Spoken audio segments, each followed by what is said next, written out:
దాన్ని మట్టుంటే నీ పని అయిపోయిదిరా. అసలు ఏంట్రా ఇది? ఇంట్లో ఎవరికైనా బాగోపోతే ఇలా దిష్టి తీసి 4 వేల మధ్య కాలుస్తారా. అయితే దాన్ని మట్టుంటే ఆ కీ నీకంటే ఎదురా. ఈ రోజుల్లో కూడా ఏంట్రా నమ్ముతావేంట్రా? ఇప్పుడు చూడు. ఏరా ఏమైనా అయిందా? ఇప్పుడు అర్థమైందా ఇవన్నీ మూఢనమ్మకాలని? పద.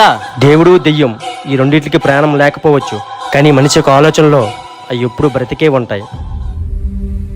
అరే సీన్గా ఎక్కడ తీసుకెళ్తున్నావు మీ తమ్ముడిని? మా తమ్ముడికి ఒంట్లో బాగాలేదురా, స్వామీజీ గారు తీసుకెళ్తున్నాను. ఒంట్లో బాగపోతే హాస్పిటల్ తీసుకెళ్ళాలి కానీ స్వామీజీ దగ్గరికి ఏంట్రా? నీకేం పోవాలి బాబు, నువ్వెన్నైనా చెప్తావు. ఈ మెసేజ్లో ఒకటి కొత్త నెంబర్తో వచ్చిందేంటి?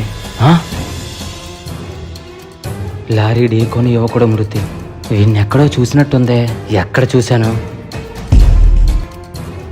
వీడు చచ్చిపోయాడా? అసలు వీడిని నా వైపు ఎందుకు అలా చూశాడు? అసలు ఏం జరుగుతుంది?